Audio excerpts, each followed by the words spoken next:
ये कहानी कोल्हापुर गांव में रहने वाले मोहन की है। मोहन एक गरीब किसान था। उसके परिवार में उसकी बीमार पत्नी सुषमा और 2 बच्चे सोहन और खुशी थे। सुषमा पिछले 6 महीनों से लगातार बीमार थी। उसे बहुत गंभीर बीमारी थी और फिर एक दिन ऐसा आया कि वो परलोक सिधार गई। अपनी बीवी के जाने के बाद मोहन अपने बच्चों को लेकर बहुत परेशान रहने लगा। वो खेतों में जाने से पहले अपने बच्चों के लिए खाना बनाकर जाता था और फिर स्कूल छोड़कर वो अपने खेतों की ओर निकल जाता। मोहन अपने बच्चों की बहुत अच्छी तरह से देखभाल कर रहा था, लेकिन इन सब में ही उसका पूरा दिन निकल जाता। एक दिन की बात है, मोहन अभी अभी अपने बच्चों को स्कूल छोड़कर घर वापस आया ही था। इतने में मोहन का दोस्त सूरज भागा भागा आया और उसने मोहन से कहा, मोहन, अरे ओ मोहन, जल्दी से खेतों की ओर चल। खेतों में जंगली सुअर घुस गए हैं और उन्होंने सारी की सारी फसल खराब कर दी है। क्या? रुक, चलता हूँ। मोहन अपने घर पर ताला लगाता है और सूरज के साथ भागते हुए खेतों की ओर चला जाता है। सभी किसान अपने खेतों की हालत देखकर बहुत दुखी थे। आज खेतों में मोहन को बहुत समय लग गया। वहीं दूसरी तरफ दोपहर में जब उसके बच्चे स्कूल से वापस आते हैं तो घर में खाना बना ना पाकर थोड़ा दुखी हो जाते हैं। भाई, आज तो बाबा ने खाना भी बनाकर नहीं रखा हुआ। मुझे बहुत तेज भूख लगी है। रुक, मैं देखता हूँ, शायद मेरे पास 2 रुपए रखे हों। मिल गए तो मैं तेरे लिए कुछ लेकर आता हूँ। सोहन इधर उधर से टटोल कर 2 रुपए ढूंढ निकालता है और अपनी बहन के लिए कुछ लेने के लिए घर से निकलता है। तभी रास्ते में उसकी टक्कर एक औरत से हो जाती है। रेतीली जमीन पर उसके 2 रुपए गिर जाते हैं। सोहन उन्हें ढूंढने लगता है। सोहन को मिट्टी में कुछ टटोलता देख वो औरत कहती है, क्या हुआ बेटा, क्या गिर गया तुम्हारा? इस रेत में क्या ढूंढ रहे हो? मैंने बहुत मुश्किल से 2 रुपए ढूंढे थे। मेरी बहन को बहुत तेज भूख लगी है, उसके लिए कुछ लेने आया था। ओहो, ये तो बहुत बुरा हुआ। क्या तुम्हारी माँ बीमार है या फिर उन्होंने आज खाना नहीं बनाया? सोहन को 2 रुपए नहीं मिल रहे थे। वो सीधा खड़ा होकर उस औरत की ओर लाचार नजरों से देखते हुए बोला, हमारी माँ नहीं है और लगता है बाबा शायद आज किसी काम में फंस गए हैं, इसलिए आज हमारे घर में खाना नहीं बना हुआ। मेरी एक छोटी बहन है, उसे बहुत तेज भूख लगी है। ओहो, ये तो बहुत बुरा हुआ। तुम चलो, मैं तुम्हें कुछ सामान दिला देती हूँ। नहीं नहीं, रहने दो, मैं अपनी बहन को समझा दूंगा। इतना कहकर सोहन उदासी से भरा चेहरा लिए अपने घर की ओर जाने लगता है। वो औरत भी सोहन के साथ साथ घर आ जाती है। अरे, आप क्यों मेरे पीछे पीछे आ रही हो? वो इसलिए क्योंकि मुझसे तुम्हारी तकलीफ देखी नहीं जा रही। मेरी वजह से तुम्हारे 2 रुपए गुम हो गए हैं, इसलिए अब मैं ही तुम लोगों के लिए खाना बनाऊंगी। पर तुम क्यों खाना बनाओगी? अरे बच्चे, तुम बहुत बोलते हो। क्या नाम है तुम्हारा और तुम्हारी बहन का? सोहन उस औरत को अपना और अपनी बहन का नाम बता देता है। फिर वो औरत सोहन के साथ घर के अंदर आती है और फिर उन दोनों भाई बहन के लिए चुटकी बजाते ही खाना बना देती है। दोनों बच्चे पेट भर स्वादिष्ट खाना खाते हैं। तभी वो औरत चुटकी बजाती है और सारा घर साफ कर देती है। घर, आंगन, बर्तन सब चमक रहे थे। आपने तो सारा घर चमका दिया। अब ये घर कितना अच्छा लग रहा है। बाबा को तो इतना समय ही नहीं मिलता कि वो घर में झाड़ू भी ढंग से लगा दें। बाबा अभी तक नहीं आए, क्या आप मेरे बाबा के लिए भी खाना बना दोगी? वो औरत सबके लिए चुटकी बजाते ही रात का खाना भी बना देती है और फिर वो देखते ही देखते वहाँ से गायब हो जाती है। दोनों भाई बहन बहुत खुश थे।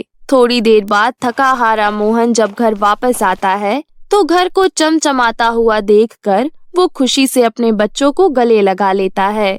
मुझे माफ करना बच्चों, मैं आज तुम्हारे लिए खाना बनाकर भी नहीं जा पाया। तुम दोनों ने कितनी मेहनत से आज घर साफ किया है। चलो, मैं तुम दोनों के लिए फटाफट खाना बना देता हूँ। अरे बाबा, आज तो आपके लिए पहले से ही खाना बना हुआ है। मोहन रसोई में जाकर देखता है। रसोई में बहुत अच्छी खुशबू आ रही थी और खाना बना हुआ था। मोहन बहुत हैरान हो जाता है। फिर सोहन उसे सारी बात बता देता है। तुम्हारी बातों से तो ऐसा लग रहा है जैसे वो कोई जादूगरनी थी। बच्चों, आज के बाद कभी किसी को इस तरह घर में मत घुसने देना। अगर वो तुम्हारे साथ कुछ बुरा कर देती तो मैं कहाँ जाता?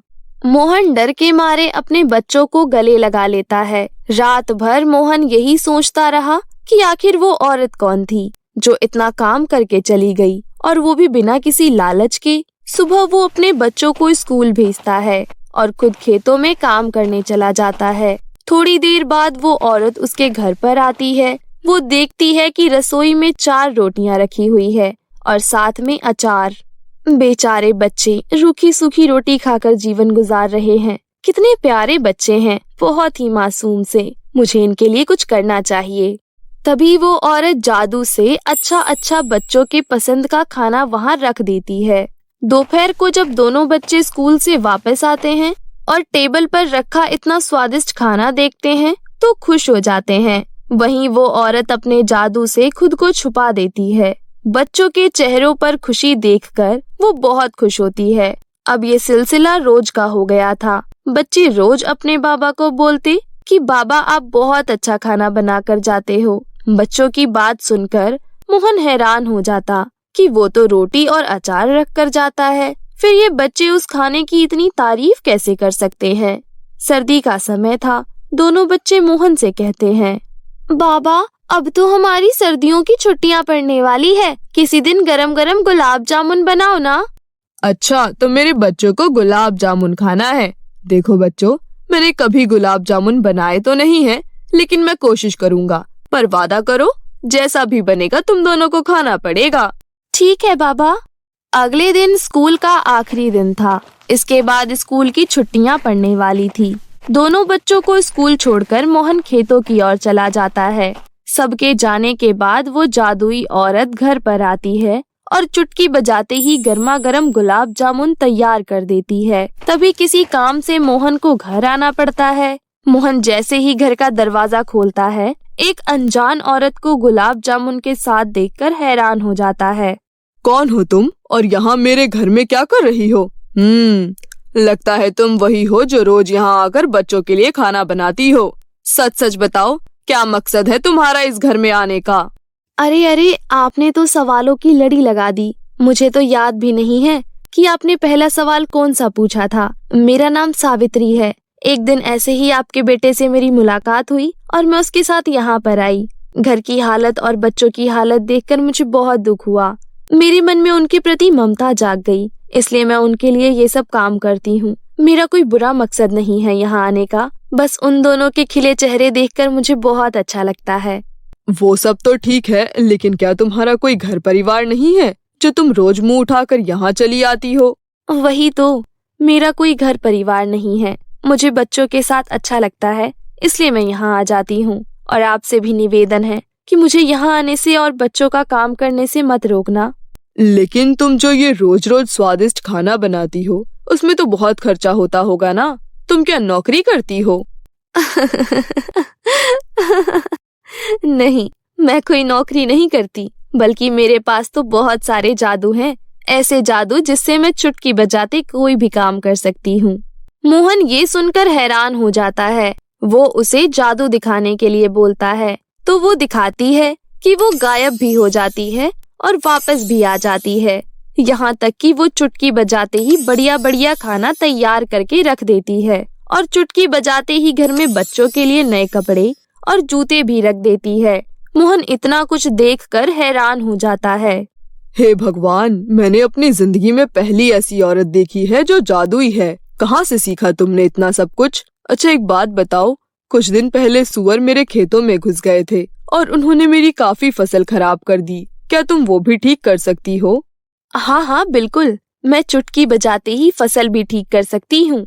मोहन बहुत खुश हो जाता है और फिर मोहन और सावित्री आपस में बैठकर बातें करने लगते हैं। कुछ देर बाद बच्चों के स्कूल से आने पर वो सावित्री को घर में देखते हैं तो हैरान हो जाते हैं। फिर सोहन सावित्री से कहता है, अरे आप उस दिन के बाद कभी दिखाई ही नहीं दी। आपको देखकर बहुत अच्छा लग रहा है। अरे वाह, गुलाब जामुन और अच्छा खाना। काश आप हमारी माँ होती, फिर तो हमें रोज ऐसे बढ़िया बढ़िया खाना खाने को मिलता। तभी बच्चों की नजर कोने में रखे नए कपड़े और नए जूतों की ओर जाती है। ये देखकर वो बहुत खुश हो जाते हैं। बच्चों को इतना खुश देखकर मोहन भी बहुत खुश था और सावित्री भी।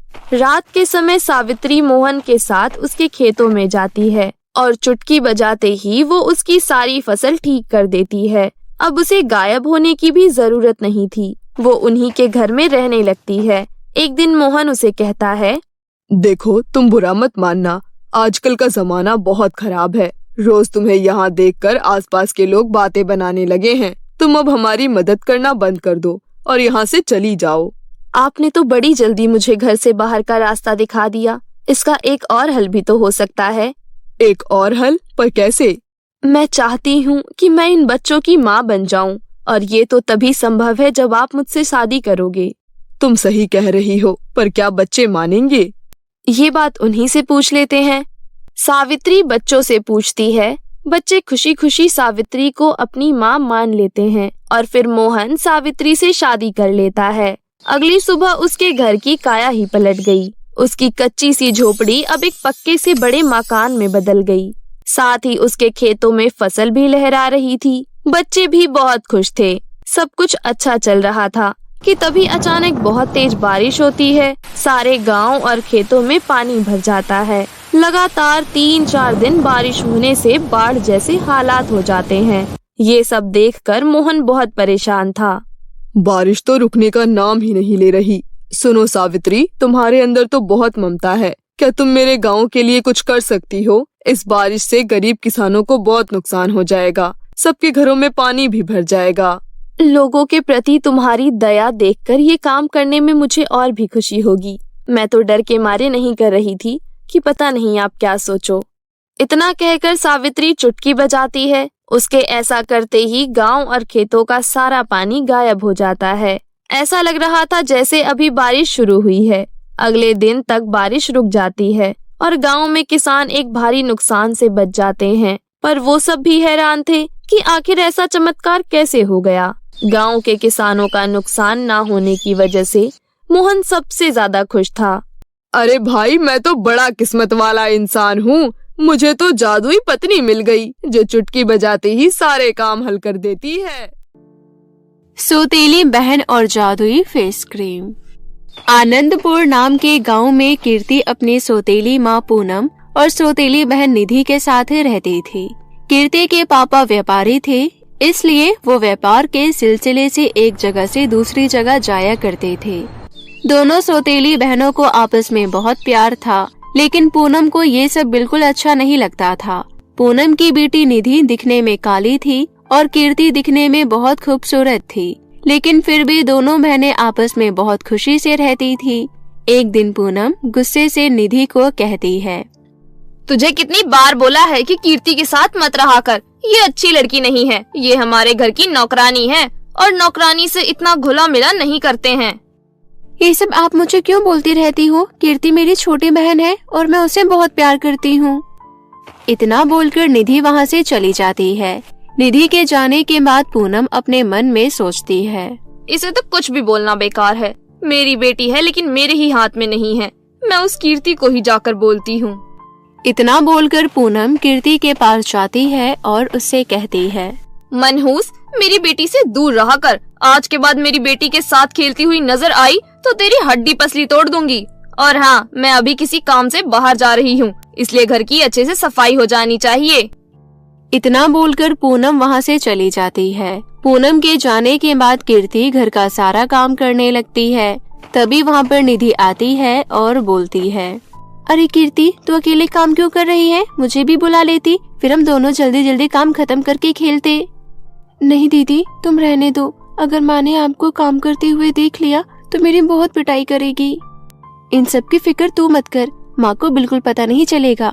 वैसे भी माँ काम की वजह से कहीं बाहर गई है, इसलिए उन्हें आने में टाइम लगेगा। उसके बाद दोनों बहनें एक साथ घर का सारा काम करने लगती है और जल्दी से घर का सारा काम खत्म कर लेती है। इसी तरह वो दिन बीत जाता है। अगले दिन पूनम निधि के लिए एक ड्रेस लेकर आती है और कीर्ति से बोलती है, शाम को हम पार्टी में जा रहे हैं, इसलिए निधि की ड्रेस प्रेस कर दे।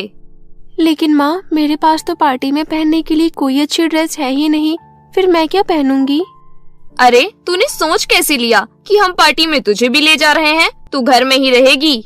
निधि की शादी की उम्र हो गई है। अगर वो मेरे साथ शादी पार्टी में जाएगी तो लोगों की नजरों में आएगी, जिससे उसके लिए रिश्ते आएंगे। अगर तू गई तो कोई भी निधि के लिए रिश्ता नहीं भेजेगा। ठीक है माँ, अगर ऐसी बात है तो मैं नहीं जाऊंगी। इतना बोलकर कीर्ति निधि की ड्रेस प्रेस करने चली जाती है। तभी निधि की दोस्त का फोन आता है और वो बातों में लग जाती है और यहाँ निधि की ड्रेस बुरी तरह से जल जाती है। कीर्ति जब फोन रखकर आती है तो जली हुई ड्रेस देखकर घबरा जाती है। अरे, मैं स्विच ऑफ करके नहीं गई थी क्या? अब तो माँ मुझे बहुत मारेगी। तभी वहाँ पर निधि और पूनम आ जाते हैं। ला दे, निधि की ड्रेस प्रेस हो गई क्या? माँ, वो मेरे से गलती से ड्रेस चल गई। कीर्ति के इतना कहती ही पूनम उसे जोरदार तमाचा लगाती है। नालायक मनहूस, तूने जानबूझकर मेरी बेटी की ड्रेस जला दी। मैं तुझे पार्टी में लेकर नहीं जा रही हूँ, इसलिए तूने अपनी भड़ास निकाली है। नहीं माँ, मैंने ऐसा कुछ नहीं सोचा था। पता नहीं मैं कैसे स्विच ऑफ करना भूल गई। कोई बात नहीं माँ, वैसे भी मेरी तबीयत कुछ ठीक नहीं लग रही है, इसलिए मैं पार्टी में नहीं जाना चाहती हूँ। ठीक है, तू घर में बैठकर आराम कर, मैं चली जाती हूँ पार्टी में। और हाँ नालायक लड़की, मेरी बेटी का अच्छे से ख्याल रखियो। इतना बोलकर पूनम पार्टी में चली जाती है। 2 दिन बाद पूनम की बहन उसके घर आती है और पूनम से बोलती है, अरे पूनम, ये देख, हमारी निधि के लिए रिश्ता आया है। मैंने लड़के वालों से बात कर ली है। आज शाम को ही वो लोग निधि को देखने आ रहे हैं। ये आपने बहुत अच्छा किया। मैं अभी से ही शाम की तैयारियां शुरू कर देती हूँ। इतना बोलकर पूनम कीर्ति के कमरे में जाती है और उससे बोलती है, आज शाम को निधि को लड़के वाले देखने आ रहे हैं, इसलिए घर को अच्छे से सजा दे। और हाँ, सारा काम खत्म करके अपने कमरे में चली जाइयो। लड़के वालों के सामने आने की कोई जरूरत नहीं है। ठीक है, मैं सारा काम खत्म करके अपने कमरे में चली जाऊंगी। इतना बोलकर कीर्ति घर के कामों में लग जाती है। कुछ घंटों बाद घर का सारा काम खत्म करके कीर्ति अपने कमरे में चली जाती है। वहीं दूसरी तरफ लड़के वाले भी आ जाते हैं। नमस्ते बहन जी, मुझे अपने बेटे और निधि के रिश्ते के लिए बात करनी है। हाँ हाँ बहन जी, आइए अंदर आइए। पूनम लड़के वालों को घर के अंदर लेकर आती है और थोड़ी देर बाद निधि चाय नाश्ता लेकर लड़के वालों के सामने आती है। ये मेरी बेटी निधि है। आपके बेटे से शादी करने के बाद ये आपका सारा घर संभाल लेगी। मेरी बेटी को घर के सारे काम करने आते हैं, यहाँ तक कि ये सिलाई, कढ़ाई, बुनाई भी अच्छे से कर लेती है। वो सब तो ठीक है बहन जी, लेकिन शक्ल सूरत भी अच्छी होनी चाहिए। अब मेरे सोसाइटी के लोग आपकी बेटी के काम नहीं देखेंगे, बल्कि इसकी शक्ल देखेंगे, और शक्ल तो इसकी बिल्कुल अच्छी नहीं है। वैसे भी घर के काम के लिए मेरे घर में बहुत सारे नौकर हैं। मुझे तो एक सुंदर बहू चाहिए थी। कीर्ति अपने कमरे की खिड़की से ये सब देख रही होती है। तभी लड़के की माँ की नजर खिड़की से झांक रही कीर्ति पर चली जाती है। कीर्ति को देखकर लड़के की माँ पूनम से कहती है, ये जो खिड़की से देख रही है वो आपकी ही बेटी है क्या? अगर रिश्ते की बात करनी ही है तो उस लड़की से कीजिए, क्योंकि मैं निधि से तो अपनी बेटी की शादी नहीं करवाऊंगी। अच्छा, तो आप मेरी छोटी बहन कीर्ति के बारे में बोल रहे हैं? मैं अभी उसे बाहर लेकर आती हूँ। निधि कीर्ति को लेकर बाहर आती है और लड़के वाले उसे पसंद कर लेते हैं। लेकिन कीर्ति लड़के की माँ से बोलती है, आंटी जी, मैं आपकी बेटी से शादी नहीं करूंगी, क्योंकि आपकी सोच बहुत बुरी है। आप किसी को उसके रंग रूप से देखती हो, और मैं शादी करके ऐसे घर में नहीं जाना चाहती हूँ जहाँ भारी खूबसूरती देखा जाता है। कीर्ति की बात सुनकर लड़की की माँ चिढ़ जाती है और वहाँ से चली जाती है। उनके जाने के बाद पूनम कीर्ति से बोलती है, नालायक लड़की, मैंने तुझे कहा था ना कि किसी को नजर मत आइयो। तुझे एक बार में कोई बात समझ नहीं आती है क्या? लेकिन माँ, मैंने अपने रिश्ते के लिए तो उन लोगों को मना कर दिया है। तूने मना कर दिया है तो कौन सा एहसान कर दिया है? अगर तू खिड़की से नहीं देख रही होती तो मेरी बेटी का रिश्ता हो जाता। मेरी बेटी तुझे अपनी छोटी बहन समझती है, लेकिन तूने उससे आज उसी की खुशियाँ छीन ली। उस दिन कीर्ति को पूनम की बात बहुत चुभती है और वो रोते हुए घर से बाहर चली जाती है। रोते रोते कीर्ति सड़क किनारे बैठ जाती है। तभी वहाँ एक जादूगरनी आती है और उससे बोलती है, क्या हुआ बेटी, तुम क्यों रो रही हो? जादूगरनी के पूछने पर कीर्ति उसे सारी बातें बता देती है। कीर्ति की बातें सुनने के बाद जादूगरनी कहती है, अच्छा, तो तुम्हारी बहन के काले रंग की वजह से कहीं उसका रिश्ता नहीं हो पाता है और उसका गुस्सा तुम्हारी सौतेली माँ तुम पर निकालती है। मैं तुम्हें एक जादुई फेस क्रीम देती हूँ, जिसके बाद हमेशा के लिए सब कुछ ठीक हो जाएगा। इतना बोलकर जादूगरनी कीर्ति को एक फेस क्रीम देती है।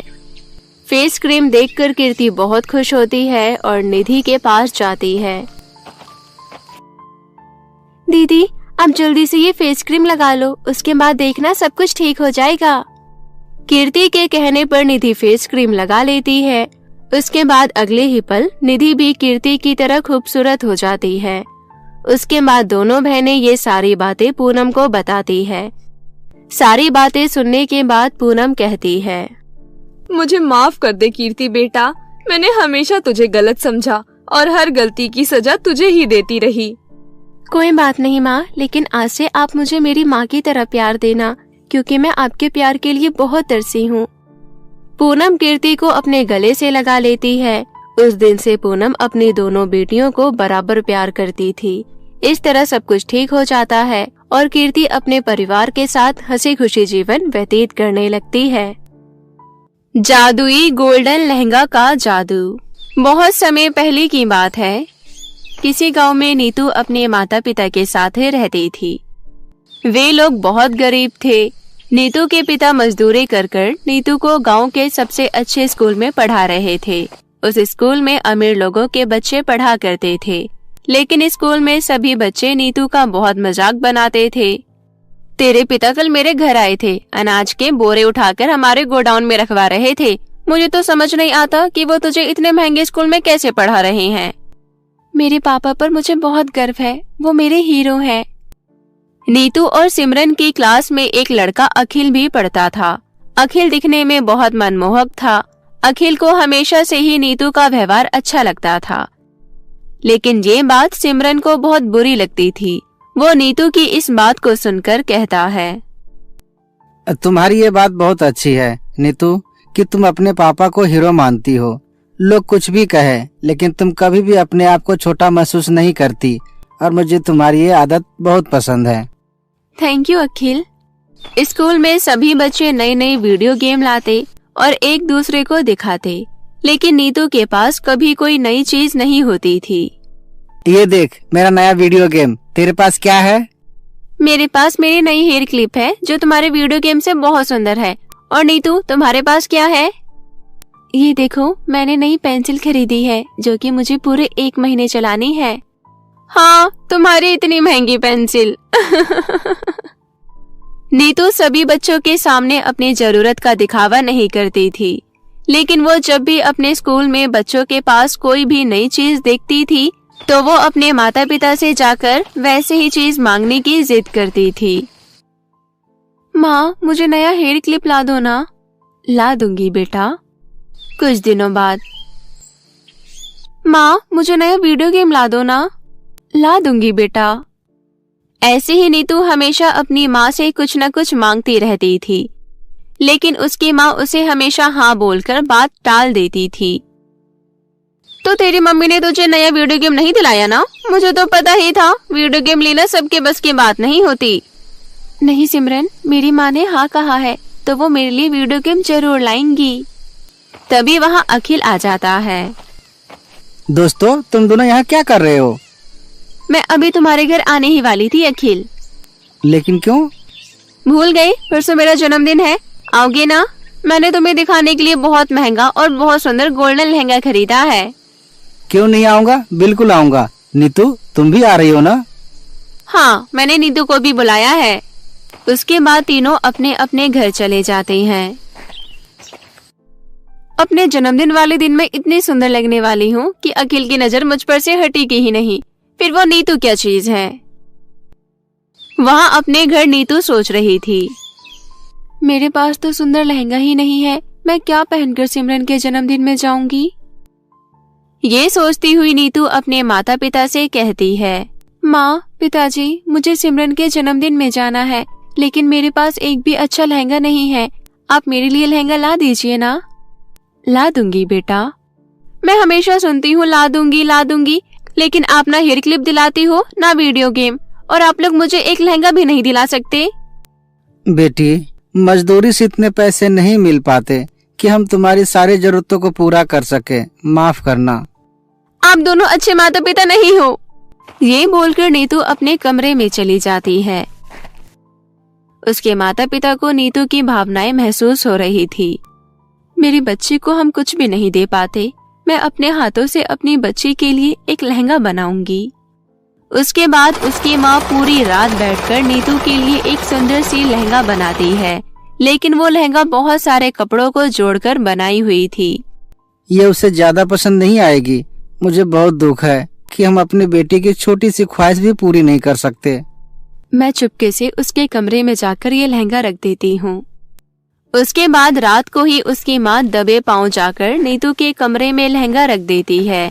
उस समय नीतू जगी हुई थी, लेकिन वो अपने बिस्तर पर सोने का नाटक कर रही थी। अपनी माँ के जाने के बाद नीतू फौरन उठकर वो लहंगा देखती है। क्या मैं ये गंदा सा लहंगा पहनकर सिमरन के जन्मदिन में जाऊंगी? लेकिन माँ ने बहुत मेहनत से इस लहंगे को अपने हाथों से बनाया है। नीतू उस लहंगा को देखकर खुश नहीं थी, लेकिन वो अपनी माँ की बनाई हुई लहंगा की कद्र करती थी, इसलिए वो लहंगा को अपने सिरहाने रखकर सिसक कर सो जाती है। उसी रात परी लोक से एक परी पृथ्वी लोक की सैर करने निकली थी। वो परी नीतू के बारे में सब जानती थी। ये बच्ची कितनी मासूम है, मुझे इसकी मदद करनी चाहिए। इसके बाद वो परी नीतू की माँ की बनाई हुई लहंगा को गोल्डन लहंगा में बदल देती है और वहाँ से चली जाती है। अगले दिन नीतू दुखी मन से उठती है और दुखी मन से अपनी माँ की बनाई हुई लहंगे को देखती है, लेकिन लहंगा देखते ही वो बहुत खुश हो जाती है, क्योंकि वो लहंगा अब एक गोल्डन लहंगे में बदल चुका था। नीतू जोर जोर से अपनी माँ को आवाज लगाने लगती है। उसकी आवाज सुनकर उसके माता पिता वहाँ आते हैं और वो दोनों भी नीतू के हाथ में गोल्डन लहंगा देखकर हैरान रह जाते हैं। माँ, मुझे लगता है कि मैंने कल नींद में इस गोल्डन लहंगा को किसी और रूप में देख लिया होगा। आप दोनों बहुत अच्छे हैं। आप दोनों मेरे लिए इतना सुंदर गोल्डन लहंगा लेकर आए। मैं बहुत बहुत बहुत खुश हूँ। उसके माता पिता दोनों ही उस गोल्डन लहंगे को देखकर हैरान थे, क्योंकि उन्होंने तो कोई और ही लहंगा वहाँ रखा था। लेकिन सुबह उठने के बाद वो लहंगा गोल्डन लहंगे में बदल गया। अपनी बेटी की खुशी देखकर उसके माता पिता ने अपनी बेटी का ये वहम नहीं तोड़ा कि वो गोल्डन लहंगा उसके माता पिता उसके लिए नहीं लाए। बस वो अपनी बेटी की खुशी देखकर ही खुश हो गए। उसके बाद नीतू वो गोल्डन लहंगा पहनकर सिमरन के बर्थडे पार्टी में जाती है। नीतू जैसे ही सिमरन के बर्थडे पार्टी में पहुंचती है, सभी की नजर नीतू पर ही टिकी होती है, क्योंकि नीतू बहुत सुंदर लग रही थी। अखिल भी नीतू को देखकर बिखर जाता है। तुम बहुत सुंदर लग रही हो नीतू। ये गोल्डन लहंगा तुम पर बहुत जच रही है। मेरी तो तुमसे नजर ही नहीं हट रही। ये सब देखकर सिमरन को बहुत गुस्सा आता है और वो नीतू को कहती है, कहाँ से मांग कर लाए तुम्हारे माता पिता ये गोल्डन लहंगा? क्योंकि इतना महंगा गोल्डन लहंगा तुम लोगों की खरीदने की औकात नहीं है। तुम बहुत बुरी हो सिमरन, तुम्हें कैसे कह सकती हो? ये बोलती हुई नीतू रोती हुई अपने घर चली जाती है और नीतू को मनाने के लिए अखिल भी उसके पीछे पीछे चला जाता है। ये सब देखकर सिमरन को बहुत गुस्सा आता है और वो अपने बर्थडे पार्टी में आए हुए सभी लोगों को भगा देती है। नीतू रुक जाओ, मत रो। अगर आज मेरे माता पिता का भी अपना व्यापार होता तो हम भी गरीब नहीं होते, हम भी बहुत अमीर होते। फिर मुझे सिमरन के ताने सुनने की जरूरत नहीं होती। तुम जैसी भी हो ठीक हो, अब चुप हो जाओ। उसके बाद नीतू अपने घर चली जाती है। घर जाने के बाद नीतू देखती है कि उसके घर में बहुत सारे खिलौने रखे हुए हैं। पिताजी, इतने सारे खिलौने हमारे घर में कहाँ से आए? बेटी, मैं सड़क पर चल रहा था और चलते चलते मुझे सड़क पर पड़ा हुआ एक लॉटरी का टिकट मिल गया और भाग्य से उस टिकट पर मुझे पूरे 1.5 लाख रुपए मिले। उसके बाद मैंने ही तुम्हारे पिता को कहा कि हमें किसी चीज का व्यापार शुरू करना चाहिए। धीरे धीरे कर ही इंसान आगे बढ़ता है। नीतू मन में सोचती है, लगता है ये गोल्डन लहंगा जादुई है, क्योंकि मैंने आधे समय अखिल से कहा था कि मेरे माता पिता का भी कोई व्यापार होता। मैं बहुत खुश हूँ। शुक्रिया मेरे प्यारे गोल्डन लहंगे। उसके बाद से नीतू के पिता अब मजदूरी छोड़कर अपने खिलौनों की दुकान चलाने लगे। धीरे धीरे कर नीतू के पिता खिलौनों के बहुत बड़े व्यापारी बन गए। अब उनका जीवन पहले से काफी अच्छा हो गया। तो कैसी लगी आपको हमारी ये कहानी, हमें कमेंट करके जरूर बताएं और इसे अपने दोस्तों के साथ भी शेयर करें। और हाँ दोस्तों, अगर आपने अब तक हमारे चैनल को सब्सक्राइब नहीं किया है तो प्लीज जल्दी से नीचे लाल बटन दबाकर अभी कर ले। तो मिलते हैं आपसे फिर किसी नई कहानी के साथ। तब तक के लिए आप अपना ध्यान रखें। धन्यवाद।